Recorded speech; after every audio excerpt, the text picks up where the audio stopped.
Hola, ¿cómo están? Bienvenidos a esta primera actividad del curso de Histología General y Biofísica del Músculo y la Marcha del año 2021. Mi nombre es Gabriela Nesetti, soy docente del Departamento de Histología y Embriología de la Facultad de Medicina y en esta primera charla vamos a comenzar a hablar del tejido epitelial. Esta es la primera parte, va a haber una segunda parte disponible en unos días. Durante esta actividad, lo que pretendemos es que ustedes sean capaces de reconocer las características propias del tejido epitelial y sus variedades, comprender las diferentes clasificaciones que va a recibir el tejido epitelial y sobre todo el tejido epitelial de revestimiento, que es lo que vamos a ver en la clase de hoy, correlacionar la variedad de tejido con la función que cumple el mismo tejido o dicha variedad, analizar las diferentes especializaciones que presentan sus células y que son fundamentales para que pueda cumplir con su función. La bibliografía recomendada es la misma más o menos para todo el curso. Estos dos libros son los dos que aparecen primero, son de uso general durante todo el curso: la histología de Ross, que ya a esta altura anda en la 7ª edición, y la histología de Geneser, que anda en la 4ª edición, pero las ediciones anteriores también son válidas, o cualquier otro libro de histología que tengan disponible y que no sea demasiado viejo sirve. En particular, para la clase de hoy vamos a ver algunos aspectos de biología celular y por lo tanto la biología molecular de la célula de Bruce Albert también tiene parte de los contenidos de esta clase. Y, perdón que me lo salteé, este libro de biología celular e histología de Gardner es actualmente el único que está disponible en el portal Timbo, gratuitamente en el portal Timbo.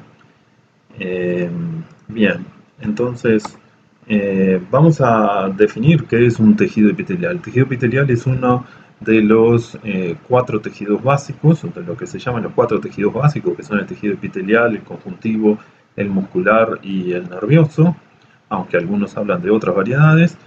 Las principales características del tejido epitelial es que pueden originarse a partir de cualquiera de las hojas embrionarias. Las hojas embrionarias son esas 3 que están nombradas ahí: el ectodermo, el mesodermo y el endodermo. Hay epitelios derivados de cualquiera de esas capas y su principal característica es la contigüidad de sus células, es decir, sus células están una al lado de la otra con una escasa matriz extracelular entre ellas. Esto que estoy marcando acá es un epitelio de revestimiento y, como ven, los núcleos que aparecen de color azul violáceo aparecen uno al lado del otro. Lo que aparece de rosado es el citoplasma de la célula y con muy poco espacio. De hecho, al microscopio óptico el espacio extracelular dentro del epitelio no se nota. Si se fijan en este otro epitelio que hay por acá, van a ver que hay una célula al lado de la otra formando hileras, por acá por donde estoy marcando, y tampoco hay espacio reconocible entre esas células. Lo mismo pasa en esta estructura que está acá, o entre estas células que también son células epiteliales.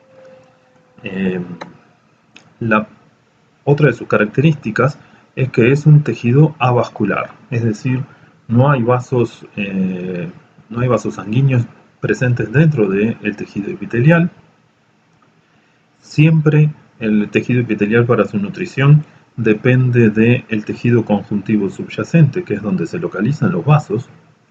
E incluso cuando hablamos de los tejidos glandulares endocrinos, como este que tenemos acá, que son altamente vascularizados, las glándulas endocrinas son altamente vascularizadas, pero siempre entre el epitelio y el vaso hay una lámina basal que los separa y el vaso se localiza dentro del tejido conjuntivo. Por lo tanto, los tejidos epiteliales son tejidos avasculares. La otra característica es que la mayor parte de las veces sus células son polarizadas, es decir, que hay un sector apical y un sector basal claramente definidos, con organización de organelos diferente y con funciones diferentes. Estos tejidos pueden recubrir superficies, como es este ejemplo que estamos viendo acá, que es de la superficie de la tráquea. están en contacto, no recubriendo superficies, pero en contacto, mantienen su contacto con la superficie a través de este conducto, por ejemplo, esta glándula, o forman glándulas endócrinas, como estos dos casos, tiroides y paratiroides. No tienen contacto con un tejido en la superficie, pero se originaron a partir de un epitelio superficial. ¿Ah? Bien, entonces, ¿cuáles son las funciones principales de los tejidos? Teniendo en cuenta esas consideraciones, las funciones principales de los tejidos son la protección. Se ubican revistiendo superficies y le dan protección al órgano en el que se localizan. Este es un epitelio en la pared del esófago, un epitelio grueso, que está revistiendo la superficie del esófago y que protege al esófago de los alimentos que pasan por el canal del esófago. Otra de las funciones es la absorción. Este epitelio del esófago absorbe relativamente poco, pero este epitelio que reviste la superficie del intestino, que tiene unas características bastante diferentes a este que vimos anteriormente, está especializado en la función de la absorción. Otros epitelios tienen que ver con la función de la secreción. Hay estructuras dentro del epitelio del intestino, cuya principal función es la secreción de moco fundamentalmente, como estas células que aparecen acá como redondas y vacías en el espesor del epitelio, que son las células caliciformes, y que lo que hacen es secretar moco, que reviste la superficie de este epitelio intestinal. Otra de sus funciones es el transporte, fundamentalmente el transporte de iones desde la luz hacia el tejido conjuntivo subyacente. Por ejemplo, una de las características del epitelio que reviste los túbulos renales, que reabsorben iones, reabsorben glucosa, reabsorben desde la luz de estos túbulos, donde está transcurriendo el filtrado glomerular, hacia la sangre para recuperar esa glucosa o esos iones y que no se pierdan en la orina, por ejemplo. Y alguna característica particular es que algunos epitelios tienen elementos vinculados a la recepción y la transducción de estímulos, como por ejemplo estos que están acá, que son corpúsculos gustativos dentro del epitelio estratificado que reviste la superficie de la lengua. Estas estructuras están especializadas en la recepción de algunos estímulos y su transducción para que el sistema nervioso central, el sistema nervioso se entere de que están presentes esas señales. Entonces, teniendo en cuenta esas consideraciones, el tejido epitelial se va a clasificar de acuerdo a su principal función en epitelios de revestimiento, como este que tenemos acá, epitelios glandulares, es decir, aquellos que están especializados en la secreción, que puede ser una secreción hacia un conducto o hacia una luz o hacia una superficie, y entonces ahí hablamos de un epitelio glandular exócrino, o puede ser una secreción que se dirige hacia la sangre, la elaboración de lo que se llaman las hormonas, y entonces ahí hablamos de epitelios glandulares endócrinos. De estos epitelios glandulares vamos a hablar en la siguiente clase. Y una característica particular, los epitelios sensoriales, o los que presentan algunas estructuras asociadas a los sentidos. Hoy nos vamos a concentrar en los epitelios de revestimiento, vamos a ver cómo se clasifican, cuáles son sus principales funciones. Y entonces vamos primero a lo más sencillo, que son los criterios para su clasificación. Acá tenemos fotos de dos estructuras diferentes. Esto es un vaso sanguíneo cortado transversalmente, que está revestido acá por un epitelio muy sencillo, y esto es parte de la pared del esófago, de la superficie que reviste el esófago. Acá está el epitelio que lo reviste, y si miran, la principal diferencia es que acá tenemos una única capa de células revistiendo esta superficie. No consideren esto que es otro tipo de tejido, es tejido muscular liso. Mientras que acá tenemos un epitelio en el cual hay múltiples capas de células, y por eso los clasificamos como epitelios simples, el de este caso, o epitelios estratificados, el de este otro ejemplo. Estratificados porque tenemos varios estratos de células formando parte del espesor de este epitelio. La otra característica que se toma en cuenta para clasificar a los tejidos epiteliales de revestimiento es la forma de las células. Y entonces las células se van a clasificar como planas, como las que revisten la superficie de este vaso. Acá está dibujada el perfil de una de esas células. Hay un eje mayor que predomina sobre el otro y ese eje mayor es paralelo a la basal. En el otro extremo tenemos a las células cilíndricas, en donde también hay un eje mayor que predomina, pero ese eje mayor es perpendicular a la basal del epitelio, a la base del epitelio. Y en el centro tenemos un ejemplo de un epitelio cúbico, en donde no hay ningún eje que predomine, las células son básicamente cuadraditas. Y entonces tenemos epitelios planos, cúbicos y cilíndricos. Y en este caso, en los tres casos en realidad, estamos hablando de epitelios simples, es decir, hay una única capa de células, es un epitelio simple plano, hay una única capa de células, es un epitelio simple cúbico, y hay una única capa de células, un epitelio simple cilíndrico. El tercer componente o criterio para tener en cuenta para clasificar a los epitelios es la presencia de especializaciones en la superficie. Y entonces vamos a encontrar básicamente estas tres que están marcadas acá, estos tres ejemplos que son las microvellosidades que forman esta estructura que estamos viendo acá, que después vamos a hablar con más detalle de ellas, las estereocilias, que son estas otras estructuras mucho más grandes, mucho más largas, ramificadas,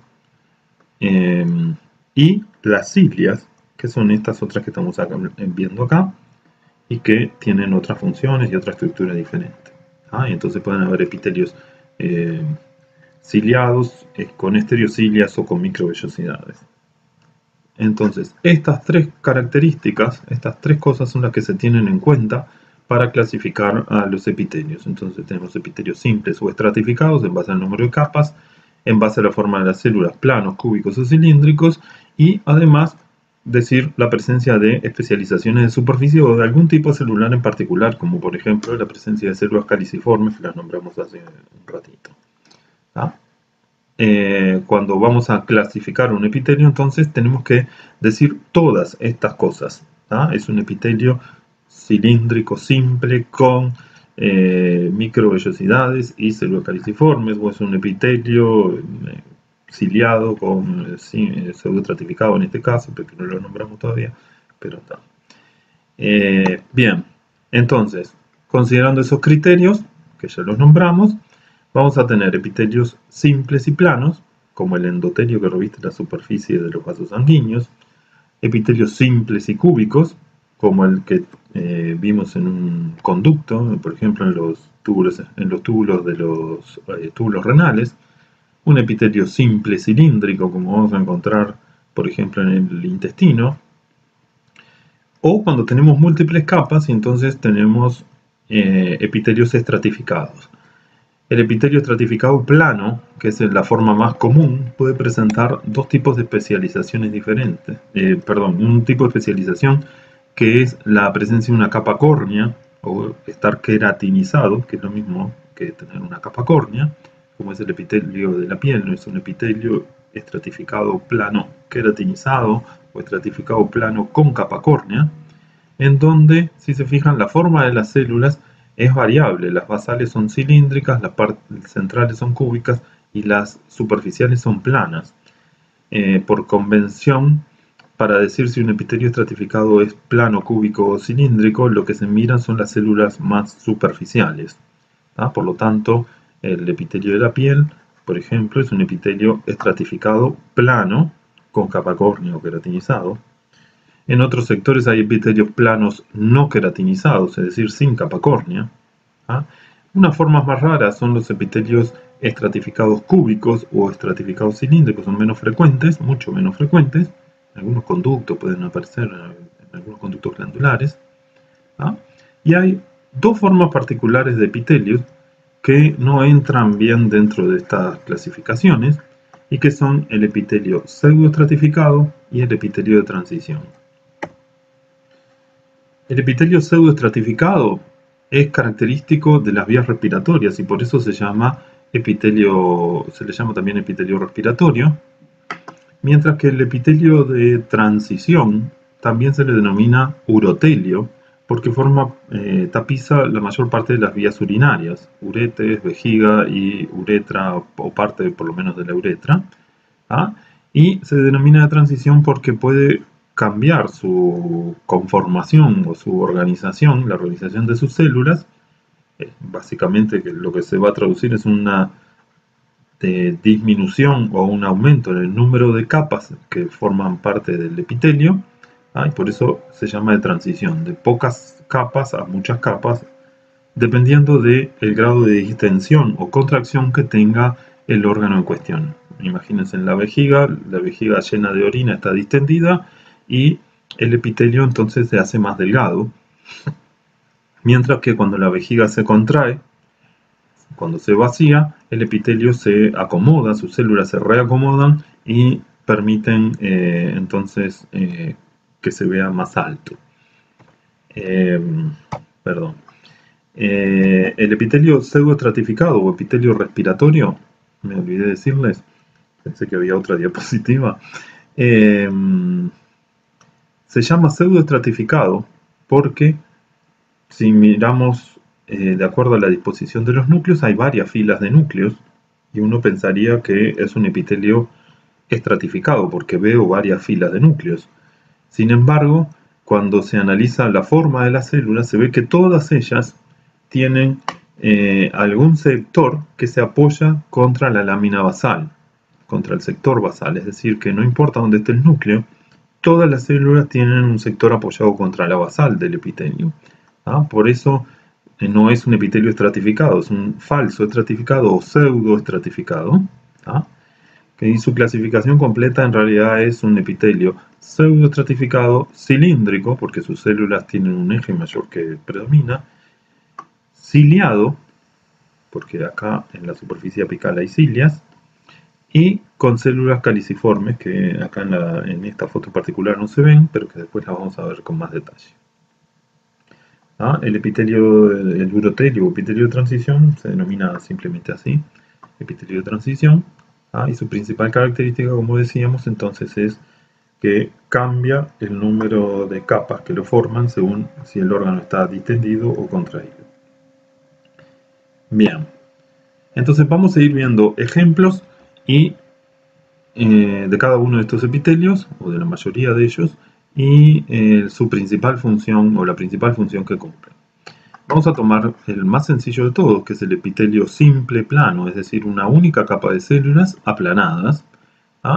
Y vamos a tomar como ejemplo el endotelio. ¿Qué es el endotelio? Es el epitelio simple plano que reviste toda la superficie del aparato cardiovascular, ya sea el corazón, los vasos y todos los vasos, venas, arterias, capilares, y cuya principal función es permitir de alguna manera el intercambio entre la sangre y los tejidos. Como es un epitelio sencillo en su estructura, facilita estos procesos. ¿Dónde van a ocurrir estos procesos de intercambio?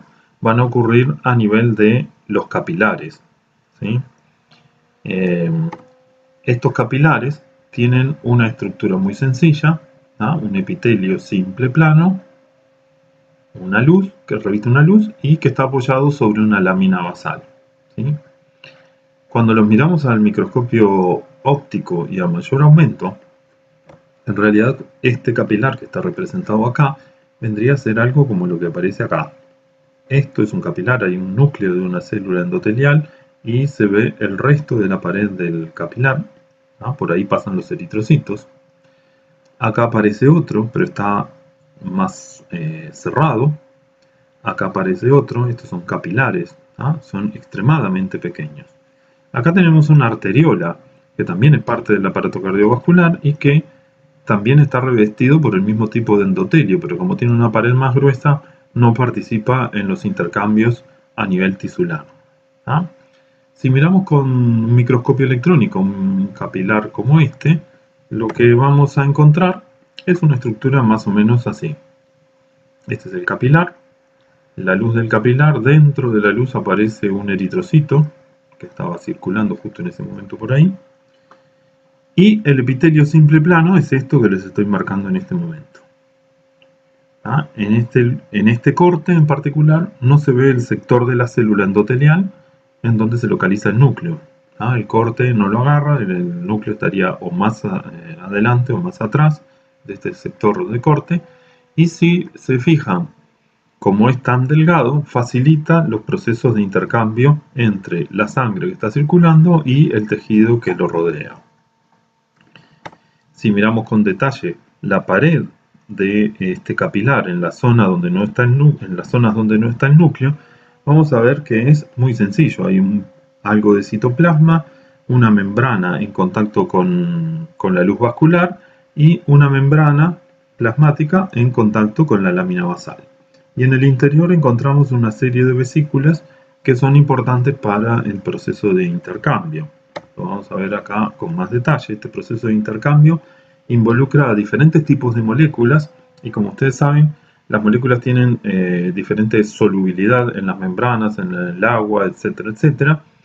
Y entonces una de las principales cosas que tiene que permitir el intercambio de los capilares son los gases, fundamentalmente el oxígeno y el anhídrido carbónico. El oxígeno y el anhídrido carbónico difunden fácilmente a través de esta pared por diferencias de concentraciones, y lo mismo hacen las moléculas liposolubles que se disuelven en la membrana y atraviesan, pasan al citoplasma y otra vez logran pasar por esta otra membrana.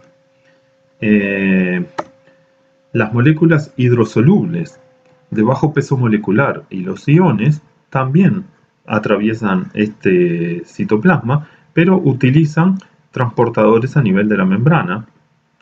Algunos lo harán a favor u otros en contra de su gradiente de concentración, pero son transportadores específicos presentes en la membrana que permiten entonces este pasaje.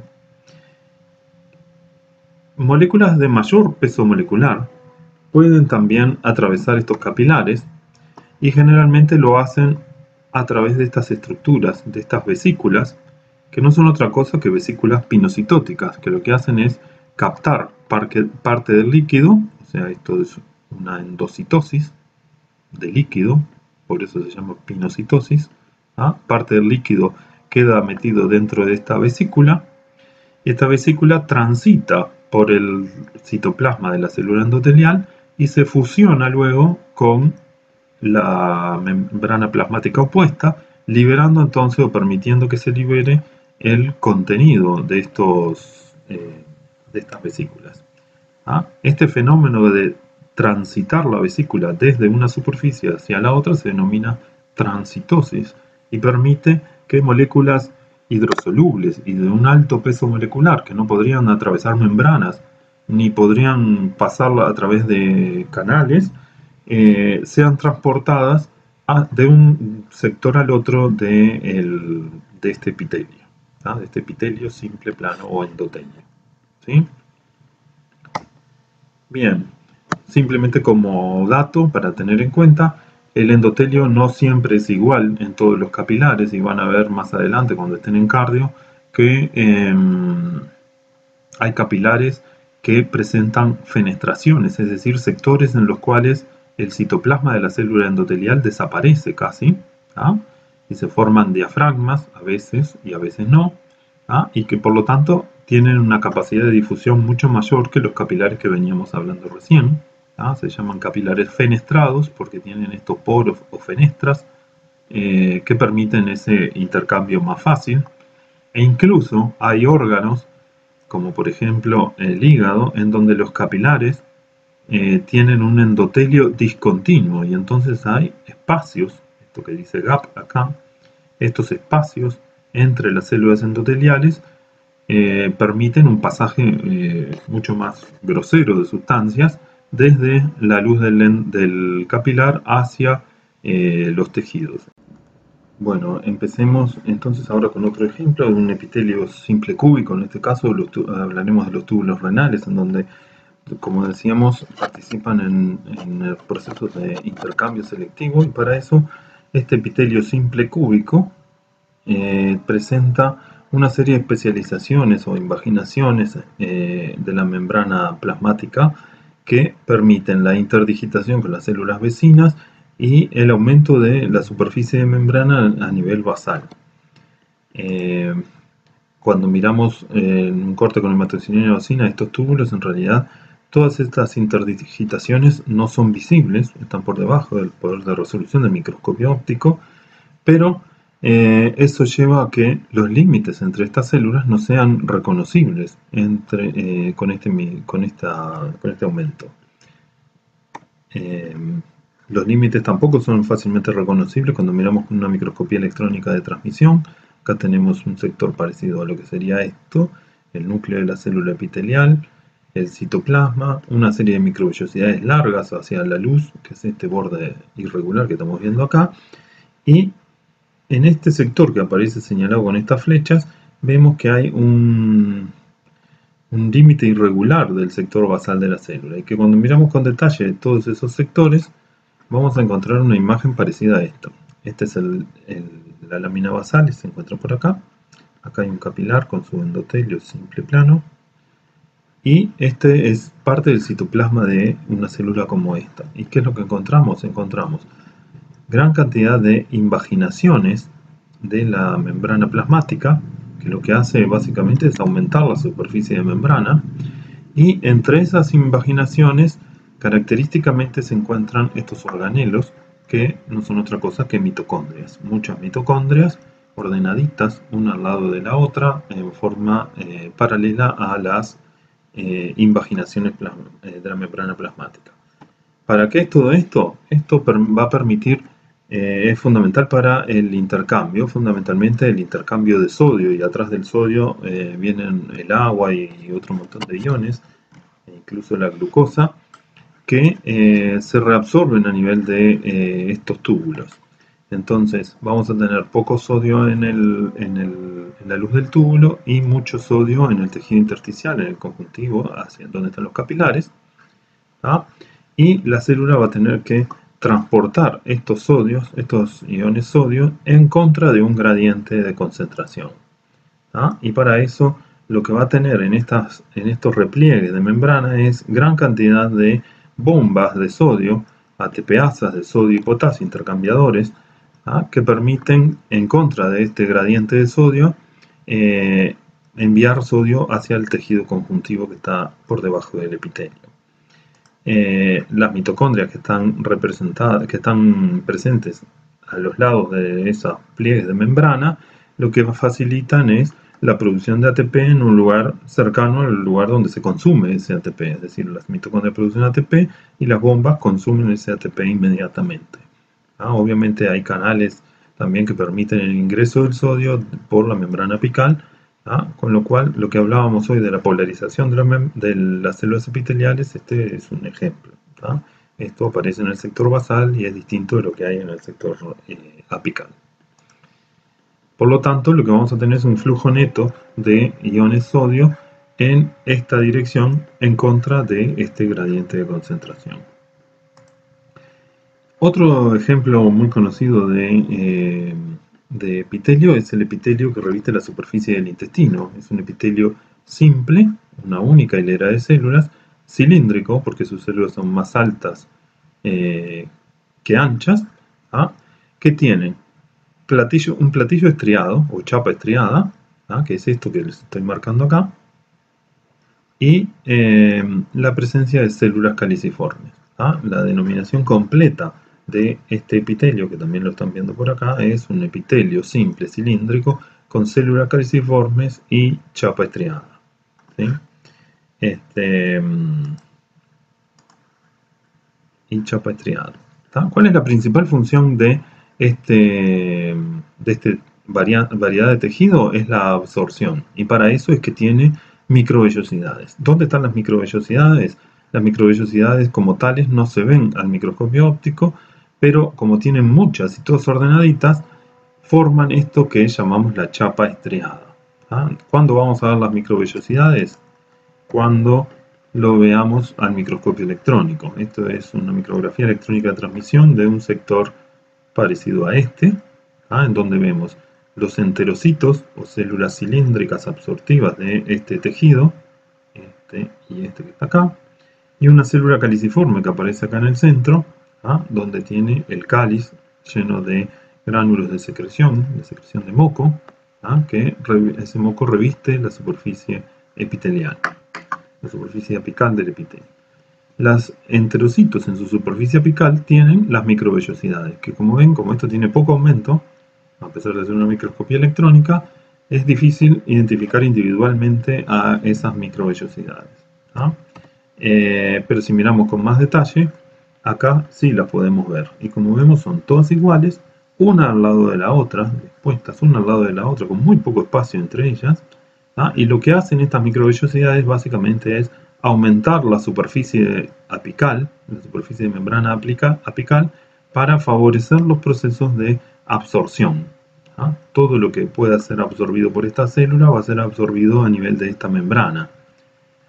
Para que todo esto funcione, además, tiene que haber entre esta célula y la célula vecina una serie de uniones complejas, que vamos a ver con más detalle en la próxima diapositiva, y que van a permitir que todo lo que se absorba a través de la célula y que no sea absorbido por el espacio a través del espacio intercelular. Que la absorción es un proceso activo controlado por el enterocito. Las cosas que se absorben tienen que atravesar el epitelio el citoplasma del enterocito y no pasan por el espacio intercelular. ¿Sí? Acá tenemos un mayor aumento de la misma zona, microvellosidades, que al microscopio electrónico no tienen mucha cosa que llame la atención, pero sabemos que tienen un eje de filamentos de actina que hacen que, si bien no son móviles, no son estructuras móviles, pueden acortarse o extenderse un poquito, pero no baten. Simplemente le dan cierta rigidez, mantienen la estructura, le permiten mantener la forma, pero no se mueven. ¿Sí? Y lo otro que estamos viendo es lo que llamamos el complejo de unión. El complejo de unión está dado por una unión ocluyente, que es esta que estoy marcando acá, que es la primera que va a aparecer, la más apical, y como su nombre lo indica, ocluye el espacio intercelular e impide entonces que las sustancias pasen entre las células. Y esta unión excluyente no está sola, sino que está asociada a uniones de tipo adherente, ya sea tipo zónula o tipo desmosoma, y en su conjunto forman lo que se llama un complejo de unión intercelular. Esa disposición ordenada y siempre la misma secuencial, zónula ocluyente, zónula adherente, desmosoma o mácula adherente, es lo que da origen a esta estructura que conocemos como complejo de unión intercelular. Acá lo tenemos con más detalle otra vez, la zónula ocluyente, la zónula adherente y los desmosomas. Acá empiezan a verse las microvellosidades y un esquema de cómo se distribuyen estas estructuras. Cuando hablamos de zónula estamos hablando de una unión que se extiende como un cinturón alrededor de toda la célula y por lo tanto lo que hace es sellar todo el espacio, como es una zónula ocluyente, sella todo el espacio extracelular. Por debajo hay una zónula adherente que lo que permite es mantener adheridas a las células y también forma un cinturón, es el que está acá en amarillo, forma un cinturón alrededor de la célula y para aumentar la unión entre las células tenemos después uniones tipo mácula adherente o desmosomas, que son todos estos puntitos que aparecen marcados por acá. ¿Cómo está formada la zónula ocluyente? Bueno, probablemente lo hayan visto en biología celular. Está formada por hebras de proteínas que se fusionan con la de la membrana plasmática de la célula adyacente y en esos sitios sellan el espacio intercelular. Cuanto más hebras tenga la zónula ocluyente, más impermeable va a ser esa unión. Por ejemplo, si comparamos la cantidad de hebras presentes en el epitelio intestinal y en el epitelio de la vejiga, vamos a ver que el epitelio de la vejiga tiene muchísimas más hebras porque es mucho más impermeable. Nada de lo que está en la luz de la vejiga va a ser vuelto a reabsorber a nivel hacia el organismo, mientras que en el intestino se puede permitir cierto grado de permeabilidad, aunque tienden a ser impermeables, ¿no? Ocluyen ese espacio intercelular. Y como probablemente sabrán, acá vamos a tener presentes fundamentalmente 2 o 3 proteínas características que son la ocludina y la claudina. La ocludina, que recibe el nombre del tipo de unión al cual participa, y la claudina y algunas otras más. Bien, entonces acá estamos hablando de 2 posibilidades de transporte a través de a través de este epitelio. Un transporte a través de la célula, lo que llamamos el transporte transcelular, que es el principal en el caso del intestino, y un transporte paracelular, que es el que se da entre las células. El transporte paracelular es el que va a estar detenido por las células ocluyentes, pero siempre hay algo que logra pasar por esas células, por esas uniones. Va a pasar menos cuanto más hebras tienes. O sea, la importancia de esto está dado por de estas uniones ocluyentes es el número de hebras, el grado de entrelazamiento que tengan esas hebras y la proporción entre las distintas proteínas que forman parte de esta unión. Y acá vamos a ver algunos ejemplos de alteraciones de estos transportes que son mediados por toxinas bacterianas. Por ejemplo, un tipo de bacteria que es el Clostridium difficile altera la estructura del citoesqueleto y vuelve permeables las uniones ocluyentes. Esta es una unión ocluyente normal y estas son uniones ocluyentes de un epitelio intestinal que está siendo atacado por esta bacteria, la Clostridium difficile, y van a ver que, sobre todo acá, se nota que que existe el espacio intercelular en esta unión, lo cual hace que se alteren los procesos de absorción y que se pueda perder, sobre todo perder líquido por estos sectores, y entonces facilitar eso se va a manifestar principalmente por diarrea. Otro ejemplo es la toxina producida por esta bacteria que es el Vibrio cólera, que produce una enfermedad que es el cólera. El Vibrio cólera lo que hace es produce una serie de toxinas que llevan a un aumento de la actividad de la adenilciclasa, que lleva a una producción excesiva de AMP cíclico y que va a hacer que se fosforile una proteína de membrana, este canal, que facilita la salida de iones cloro, de cloruros que escapan hacia la luz intestinal. Este canal va a quedar permanentemente abierto y entonces se van a perder mucho cloro, y atrás del cloro, por la carga que tiene, van a ir otros iones, y atrás de todos esos iones que se están perdiendo va a ir el agua, con lo cual esto se va a manifestar básicamente por una diarrea copiosa e importante. Para que vean simplemente algunas de las patologías que pueden afectar a algunos de estos procesos que estamos viendo, estas estructuras que estamos viendo. Bien, hablamos de un tejido particular que era el epitelio pseudoestratificado, que no entraba bien en todas esas clasificaciones que habíamos visto, que también se llamaba epitelio respiratorio y que es característico de la tráquea y los bronquios.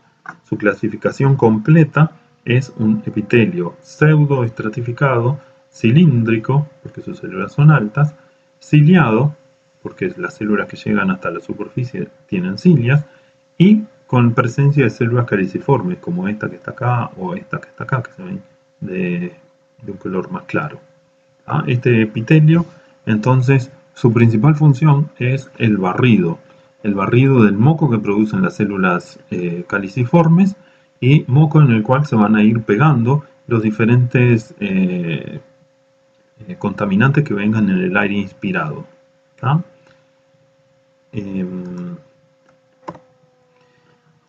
Esto es una tinción de paz del mismo epitelio. El paz va a poner en evidencia de un color magenta o fucsia a el moco que producen estas células caliciformes, con lo cual se hacen mucho más fácilmente visibles. Y ven, como se nota acá, que el moco reviste la superficie de esas cilias. Acá están las cilias que se ven como una estriación, y sobre la superficie de esas cilias aparece una capa casi continua de moco, que es producido entonces por estas células caliciformes. Si lo miramos con microscopía electrónica, vamos a ver que hay núcleos de células cilíndricas, ciliadas. Las células que llegan hasta la superficie son las que tienen cilias. Hay células basales que tienen los núcleos más abajo y que no llegan hasta la superficie y por lo tanto no son ciliadas. Y hay un tercer tipo de células que son las células caliciformes, que también llegan a la superficie pero obviamente no tienen cilias. Lo que hacen es producir moco.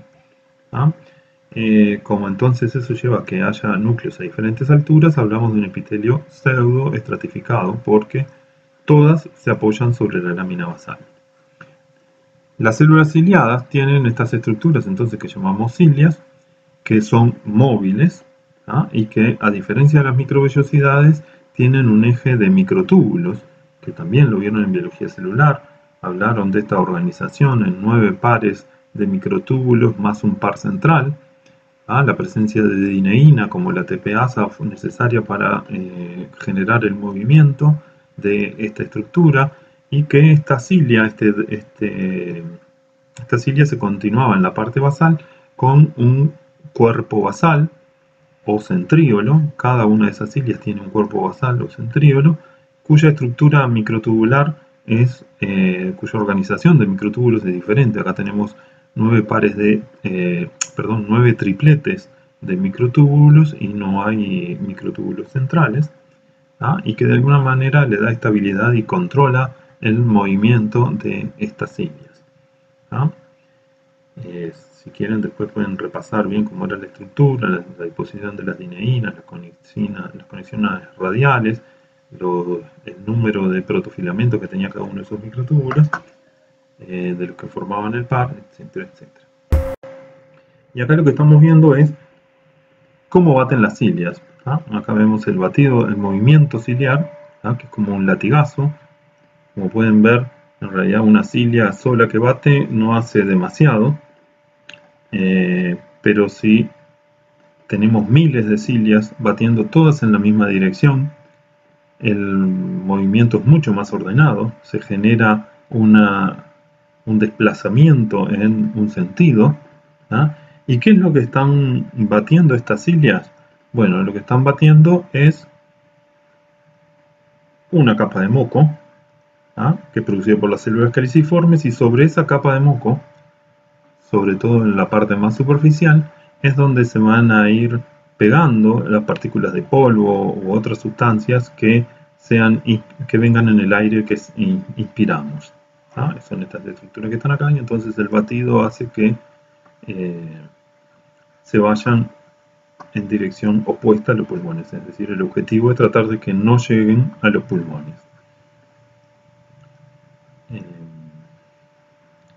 Eso era un esquemita y acá lo tenemos en realidad. Esto es la superficie del epitelio. Ven acá este movimiento que hay, son las cilias batiendo, se notan por acá, por esta zona, y fíjense en estos puntos oscuros como todos se van moviendo en la misma dirección, sobre la superficie, pegados al moco superficial, y se mueven. Bueno, así es la superficie vista de la tráquea normal con un microscopio barrido. Esto es lo mismo pero en un seno nasal normal.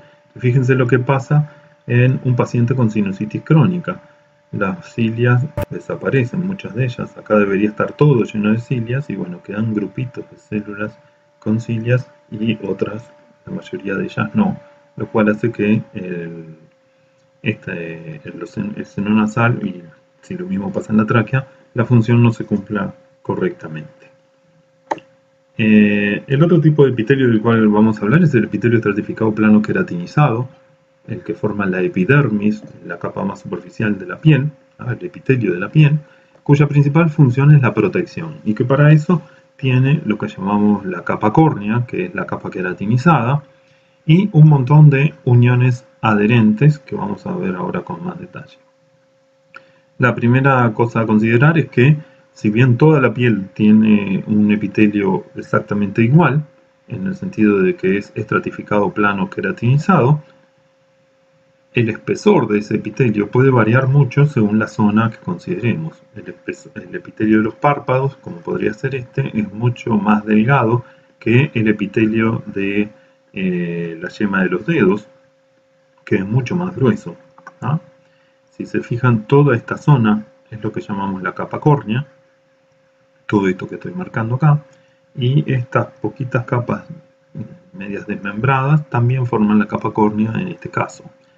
Si se fijan acá hay 4 capas de células, 3, 4 más o menos, y sin embargo acá hay muchísimas más, ¿ah? Con lo cual es el mismo tipo de epitelio, pero acá es mucho más grueso que acá.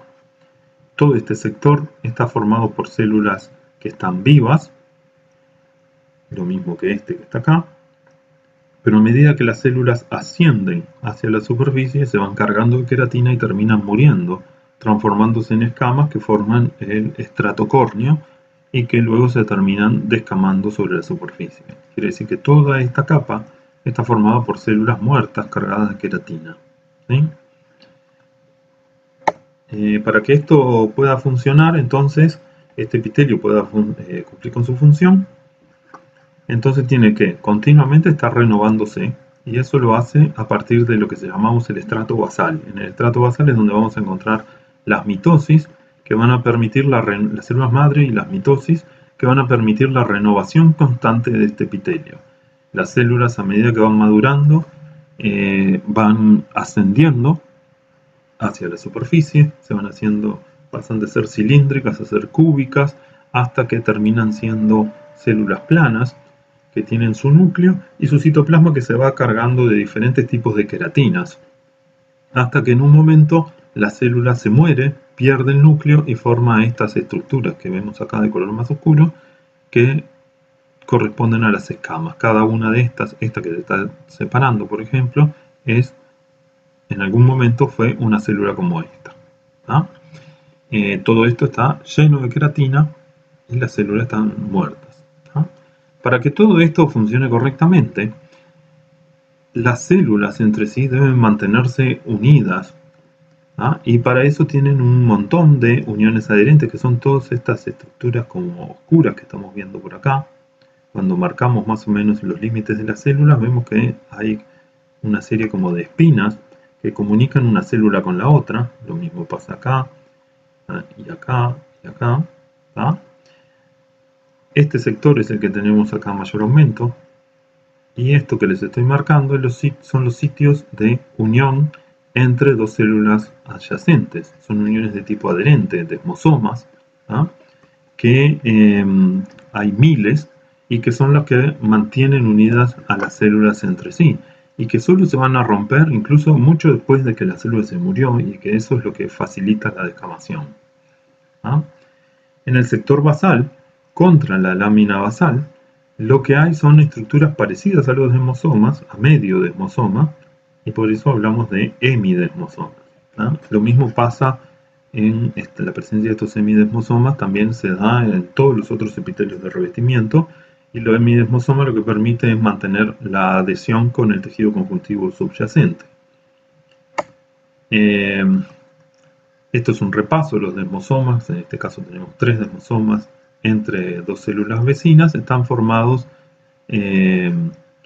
por una serie de proteínas que se condensan por debajo de la membrana plasmática, formando esta placa o disco citoplasmático, ¿ah? Donde encontramos una serie de proteínas particulares, las desmoplaquinas y algunas otras por el estilo. Una serie de proteínas transmembrana que se unen de forma homofílica con las de la otra célula, y que corresponden a diferentes tipos de caderinas, ¿ah? Una unión homofílica entre caderinas de dos células vecinas. Y contra la placa citoplasmática, lo que se fijan son filamentos de queratina, también conocidos como tonofilamentos.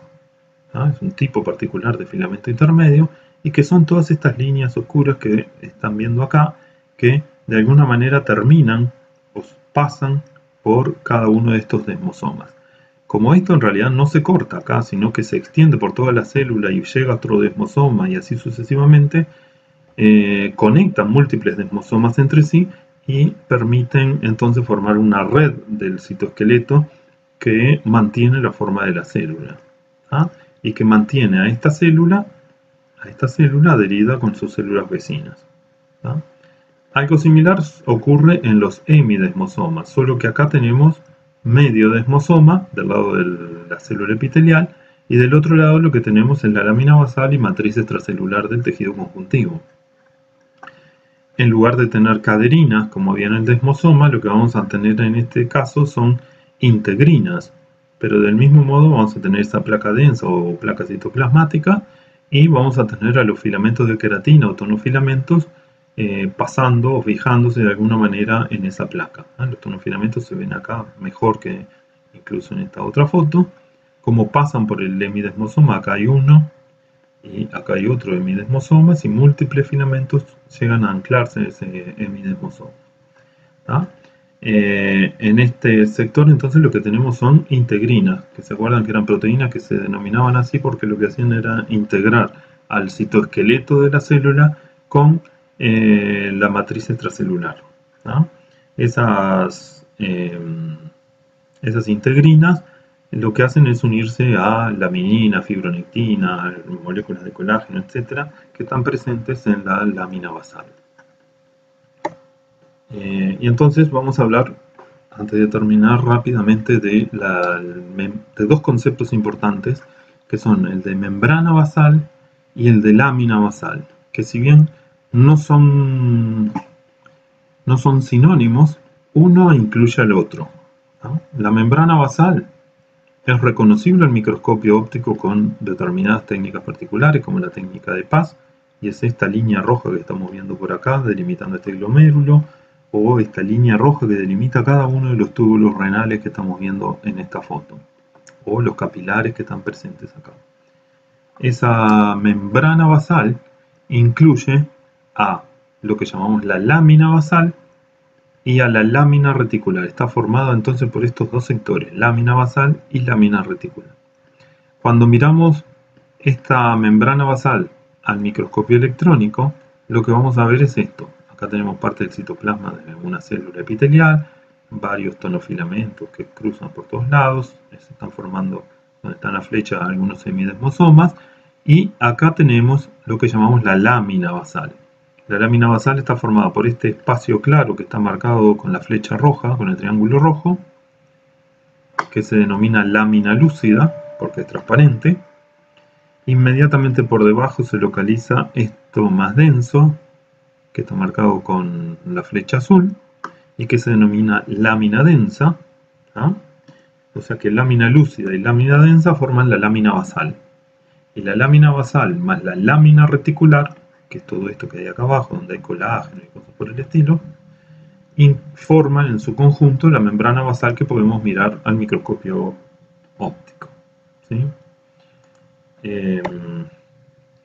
Esa lámina basal entonces es fundamental para que el citoesqueleto de la célula se relacione con la matriz extracelular subyacente en el tejido conjuntivo y entonces el epitelio quede adherido a el tejido subyacente. Algo que es extremadamente importante y que puede verse afectado en determinadas circunstancias. Por ejemplo, en el pemfigoide ampolloso, que es una enfermedad autoinmune, se genera una reacción que ataca a los semidesmosomas, que cortan estos filamentos de anclaje y que determinan entonces la separación del epitelio del tejido conjuntivo subyacente, lo que sería la formación de una ampolla. Acá se acumula líquido y se separa el tejido epitelial del tejido conjuntivo. Por lo tanto, este tejido se termina muriendo porque no tiene quien lo nutra, ¿no? O sea, esto es una situación normal y esta es una situación anormal. Esto es lo que vemos al microscopio y esto horrible que vamos a ver ahora es lo que tiene el paciente. Acá se perdió todo el epitelio y el tejido conjuntivo está expuesto al aire, Se forman estas ampollas que a la larga se terminan rompiendo, y por lo tanto estas abrasiones que molestan, duelen, se infectan, etcétera, etcétera. Y por eso, debido a al ataque a determinados componentes entonces de la lámina basal y de las uniones del sector basal de la célula. Entonces, resumiendo lo que vimos hasta ahora, porque ya terminamos, vimos los criterios de clasificación de los epitelios, de revestimiento, vimos la presencia de diferentes tipos de especializaciones apicales, cilios, heterocilios, microvellosidades, y vimos también la presencia de especializaciones laterales, fundamentalmente uniones de tipo ocluyente, adherentes, zónulas y máculas. No hablamos de las uniones comunicantes o gap, pero ya las conocen. Y uniones, especializaciones basales, como la lámina basal, la membrana basal, que ya vimos cuáles eran las diferencias, y los semidesmosomas. Y bueno, y por acá quedamos por hoy. Ahí tienen otro epitelio lindo que pueden ver en algunos preparados, y si se animan intenten clasificarlo en base a lo que hablamos. Bueno, quedamos por acá y entonces espero que les sirva. Cualquier duda se comunican con nosotros por EVA o por correo y vemos cómo podemos aclararlo. Bueno, que pasen bien.